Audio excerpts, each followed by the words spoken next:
Welcome back, survivors! I'm the Survivalist, and we return to Abyssus with its full release and our playthrough using the Fish Deity with the chainsaw and fish spit combo. We're going to head into the new area for the game, basically the added level that wasn't in the demo, which is called the Sanctuary. And it's from this point on, two more of the weapons that we can unlock, I've already unlocked, but are unlockable are the combat bow and the plasma launcher. But these two are timed unlocks, and they can be tricky to get for the first few goes once you, might make it this far. I don't think they're timed in the way of, you have to get to them in a certain time, but more so the fights you have to complete beforehand have to be completed in, what can be a very short amount of time for it.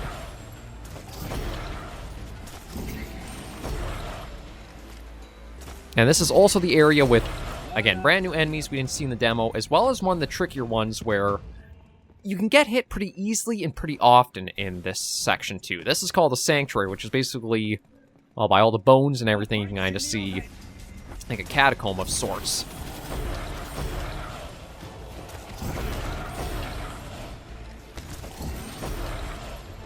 So yeah, this is just like the first intro level, so it's going by pretty quick. The enemies aren't really too advanced right now. I'm going to actually leave that for now, just in case we can find, the health trader spot. And overdrive. Increase damage, fire rate, and movement speed by 30%. Charm breaks after taking damage. Probably one of the worst charms you could probably have. If you're super good at the game, then okay. Or, if you have the barrier that you're using, that might be better. But I just find I get hit too readily and steadily for that to pay off for me. I should actually make more use of the,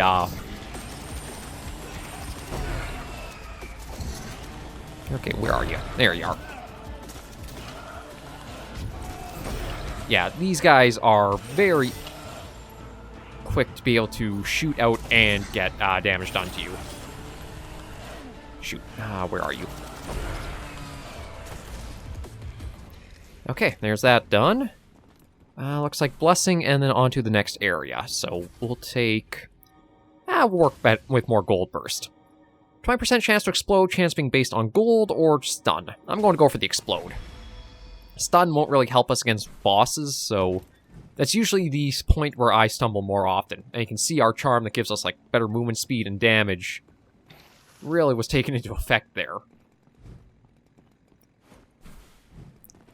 But we'll head on our way after we boop the statues around a little bit. And now head into the next spot. And this is probably where I think the difficulty spikes up a lot. The Sanctuary has a lot of enemies past the initial part there, even though you saw I was getting hit a little bit. Oh, and actually, this is an area where you would get the brine field too. So, to get the brine field, it's basically... I think you want to basically get up here, and then it would be sitting right up top on this pillar here. I missed it quite a few times my first goes through, and there's nothing that super draws you to getting up there. Oh, and this also has probably the most annoying, room puzzle or I should say room puzzle, but room objective complete, which is to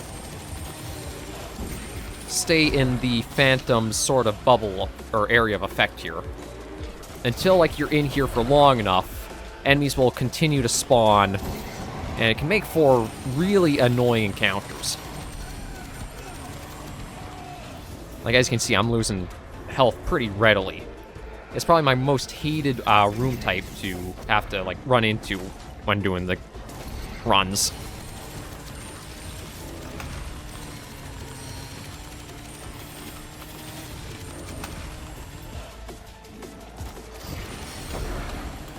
Okay, you're down. A few more to take out.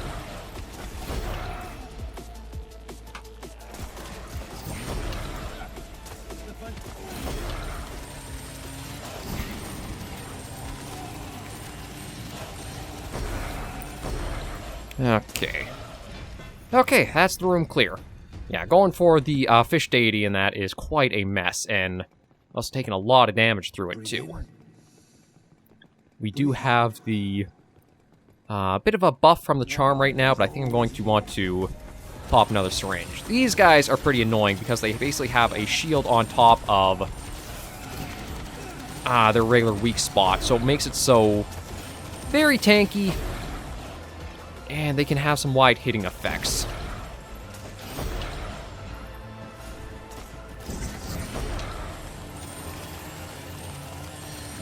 Like, yeah, one thing that these guys do mostly is they summon the needle field to drop on you once you break their shield. Yeah, we'll try a couple. Yeah, like I say, 3 tries of the Wishing Well, nothing. And I'm not going to spend the 200 for the last try. That's not even the last try, it's just that that's the last I could actually afford to try. I think I really got to try using this more often. Just that way we can get the barrier try to help mitigate some of the possible damage coming in with being more melee-centric for our fights. Oh. And that's actually it. God, that area really did not have that much to it. Best be good. Okay, let's go for... maybe we'll go for Gold Rush again. Increases duration to 8 seconds when we pick it up, and then it can stack up to 15 times. And now we have the Elite up ahead. You can see the special sort of stuff going on in the room there. This Elite is the one where you have to kill in a certain amount of time in order to get the combat bow. He's a little bit tricky to take on, especially with a melee build like I'm using.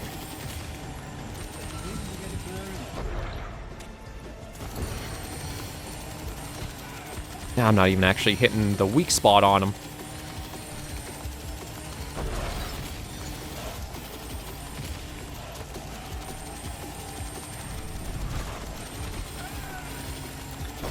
There we go. Okay, he's down, but I don't think we actually did it in time to get the combat bow, because you have to go very quickly for actually taking him down. Hate Forged. 10% chance for any hit to deal triple damage could be pretty potent, but I think the Power from Pain, with how bad I'm doing, is the better option to take, so... we'll just go through... oh no, this is the way we came from. I got turned around. Oh, no, it did open up. So yeah, if you're not in time, there's a door that'll seal off here that basically just says time on it. But you go in through here, and the combat bow is just sitting on this altar to pick up. I'm actually kind of surprised we did it in time to get that, because unless maybe one of the updates or hotfixes made it so that way you have more time for it, it used to be like only 30 seconds you'd get for your full time limit to be able to get the boss down for it. We'll go for more gold burst and go for lethal gold, just to help bring more gold in. Okay, so we'll pop through the portal, and we've got one level and then the boss. And oddly enough, the boss of this area, I think, is actually easier than the boss of the previous area was. It takes a bit to, again, learn the boss's patterns, their attacks, but once you know that, it's not too hard to really deal with them.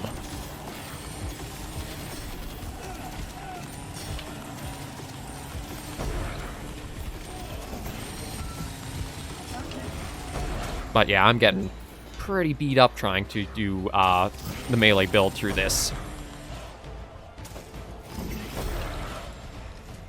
It is effective. Shoot. I'm actually going to take this. I know I'm very low on health, but I do have a revive. You can see like the little symbol beside the health there. We have one revive active, and I think if that procs, we'll come back with like 50% of our total health or something. Change your focus. And then this one isn't too bad of a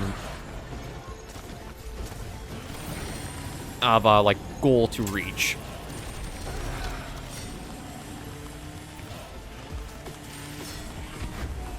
Yeah, okay. Oh, actually, I think I came back with full health.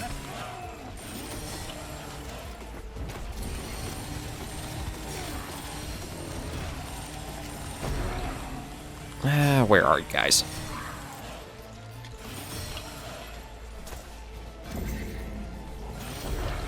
There we go. They're all taken care of. Not my finer work, but it at least got us through. Okay, so I'm going to go for one more upgrade to the weapon. We've got the Elastic Goo with projectiles will bounce and explode 25% more for each bounce. I don't think we'd use. Or Pursuing Horn. Killing enemy refreshes dash. Dash increases secondary damage by 25. I think I'm actually going to re-roll and see what else we get. Pursuing Horn or Discharging Reload. Explosion 8-meter radius after reloading, dealing 800. That might be the best of what we can pick, but I'm going to do a few others just to see. By secondary are weakened and slowed. That might not actually be bad, but I don't think I need it too much. I don't think I need Stunning Strike. Elastic Goo, I don't think we're going to use that much, because I don't see, like, things bouncing around. So maybe we'll do the Discharging Reload. Every time we reload the fish, we basically toss out... It's basically explosive. Think you can take me? Oh, that was actually kind of nice to get right off the bat there. Nope, but of course there's another big guys.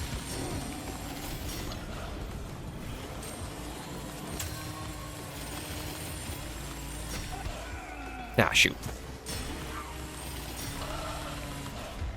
Okay. Yeah, I find the big enemies, or the really tall guys of this area, are the worst ones to fight, because their weak spot is, like, right in the middle of the chest, but because of the big club they've got, the weak spots sometimes don't register as, like, hitting where you want them to. Let's go for more Gold Burst. 5% chance to weak spot hit with the chance being based on gold, and 10% chance to stun. I'll go for the precise. We are bringing up our money a little bit, but okay, we'll see how this goes, because this is going to be the next boss fight, and I'm not going to have any healing I can use for it. I think I should still be able to do it, but this is also one where melee does not really work the best on him. Yeah, there's the little explosion he has. Yeah, we can't get in the shop because we don't have a key. And it's basically, might as well go right through to facing the boss.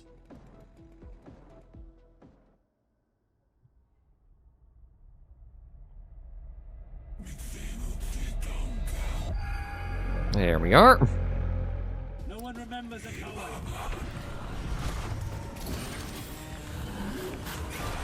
Yeah, the reason why he's kind of difficult for this style of build is because he doesn't really, like, stay on the arena in melee range for us.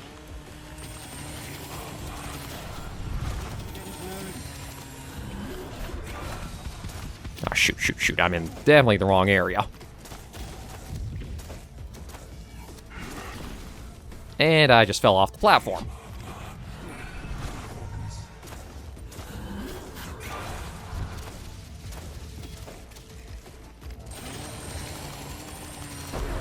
Okay. His phase changes are a little bit different, because it basically turns... It throws you into a jumping puzzle, and oh my god, because of the, all the health I've lost, we are moving at a ridiculous pace here. So much so that I think I'm actually in more danger of, like, overstepping than anything else. I mean, it'll help for us if we can... stay alive, because we do get a nice damage bonus from the movement, too.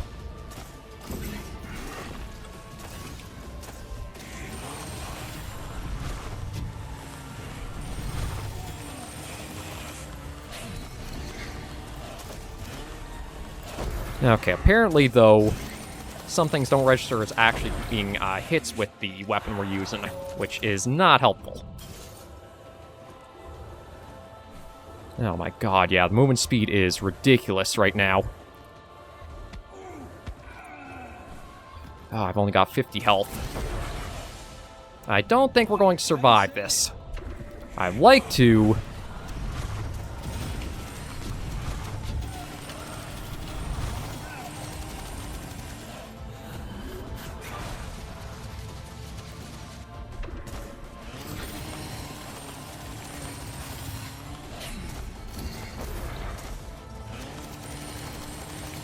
Oh, we might pull it off.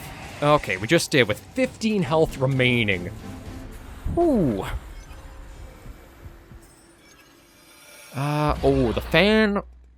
Oh, I don't think that works, though, with the secondary that this uses. Although I am kind of tempted to take it anyway. Shoot additional projectiles left and right. So you know what? I'm going to actually take that. Power from Pain, I think because of, like, how janky the movement speed gets with, like, how low you are. I don't think I'd want to use it that much, so we'll see if we actually completed that with enough time to unlock the plasma launcher and where that's locked away at. But the big thing I'm thankful for is there's going to be a healing shrine now that will top us fully up. Yeah, okay, so we didn't clear through 8 seconds, so we were just a bit shy of that. And we'll go for Enveloping Shadow upgrade. Now, the plasma launcher, if it is open, is through this door here, but we didn't clear it through fast enough. And now this is the last area, or last level I was talking about, but it's nowhere near like the other ones. It's basically one mini boss fight, and then the final boss fight. We'll take our little fishy friend and see how we do. I think with having cleared out the last boss, like, as close as it was coming, this will still be pretty easy for us to get these last 2 kills we need.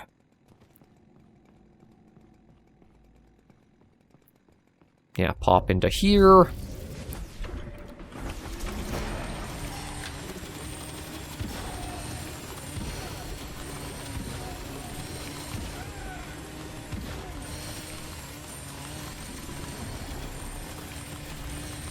And I think there's actually something bugged graphically for this fight. You kind of might have seen in the background, there were like these pillars of water. What they do is they stand up and then they come across the field towards you. But for whatever reason, I'm not sure if it's a setting I've got or something, sometimes they go invisible after they've like spawned or show there. Because what you're supposed to do is some of them have a red tint to them, and you're supposed to break one and then you can stand there for a safe way as they pass through. But for me, they don't really do that. There's actually, I think, a couple of bosses where that sort of happens, but I don't exactly know why. I think it is a bug that comes with the, Alright, there we go, pass through that. It's a bug right now for, like, something in the graphics settings for it. We'll pass on through up to the final boss, and this is quite a nice spectacle fight. Unlike the other, well, on normal mode, unlike the other bosses, there are only 2 phases this one has. However, with like the extra challenge modifiers that you can put on after you complete a run, there is a 3rd secret phase you'll get later in once you have like enough challenge modifiers applied.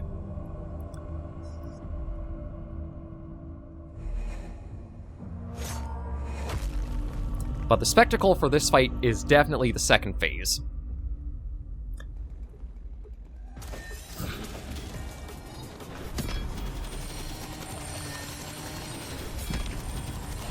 This first phase is basically just kind of teaching you all of like the basic attacks he uses. Nothing's too hard to dodge, and you got plenty of time to fight and learn.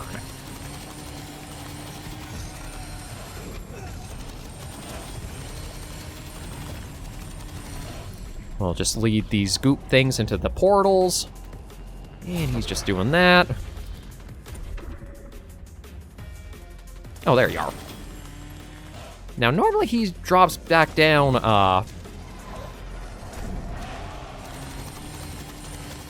he drops right back down where the spear lands, but for whatever reason he didn't that time.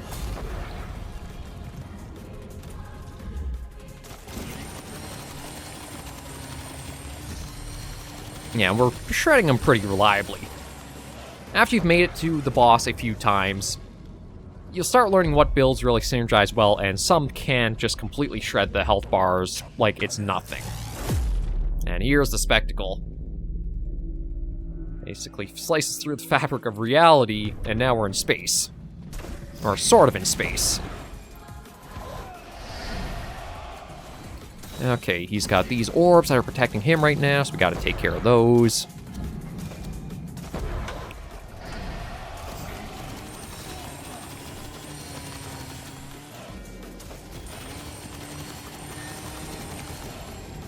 Basically, the wide-hitting jab.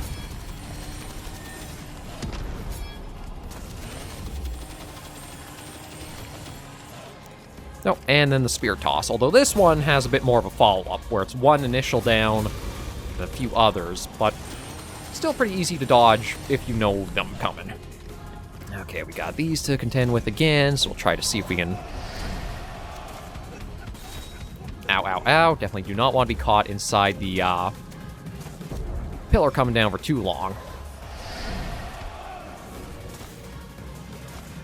Yeah, this is where going melee had a little bit of a bad call, since we have to take care of these orbs. But once they're down...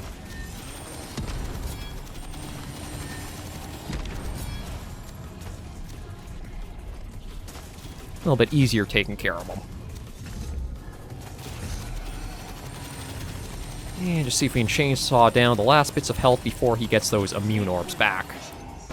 There we go. Oh, and flashbang morning.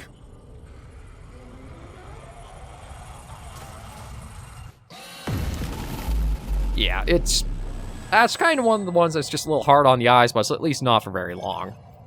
So we'll take our soul fragments, and that is basically a run completed.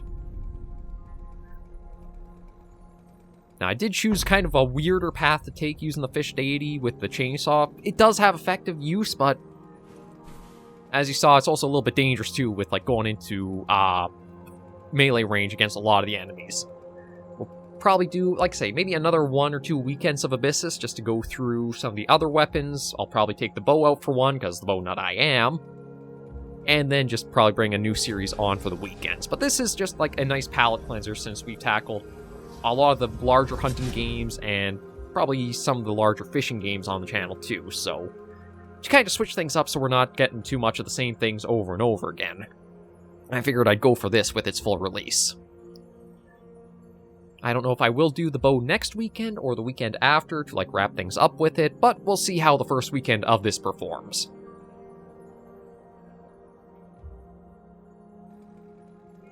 Yeah, so we just used the fish spit, the chainsaw, the brine field, dealt over 2 million damage.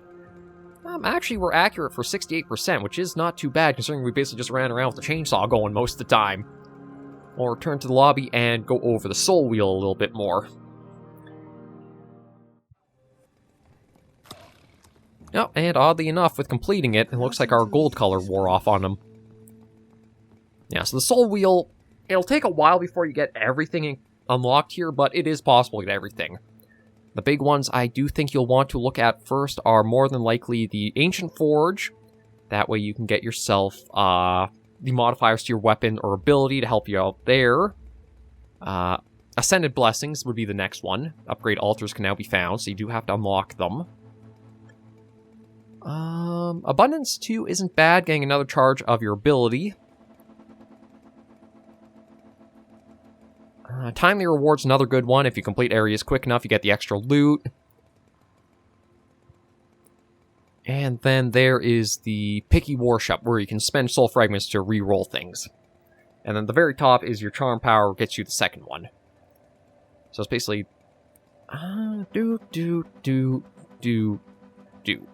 Just kind of get your way up through there.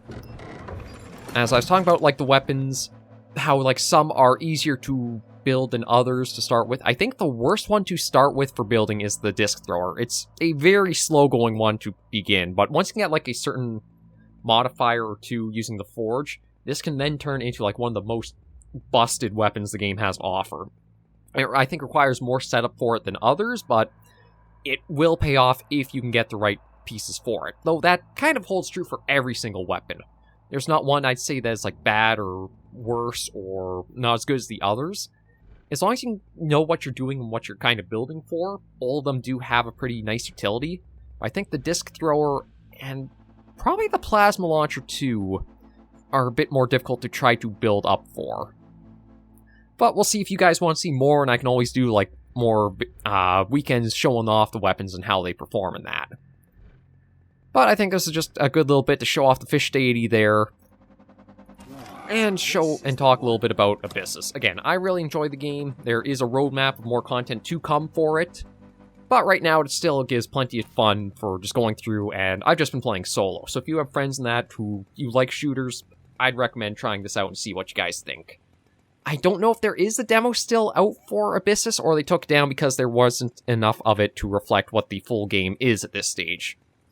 But it was a fun little video or first weekend to show it off for you. So thank you guys so much for joining me on this episode of the series. If you did like the video, be sure to give it a like. And if you have any comments, tips, or tricks, or suggestions for other series or games I should cover on the channel, be sure to let me know in the comments right down below. Until I see you all next video or episode, survivors, please remember, as always, to take care and stay alive.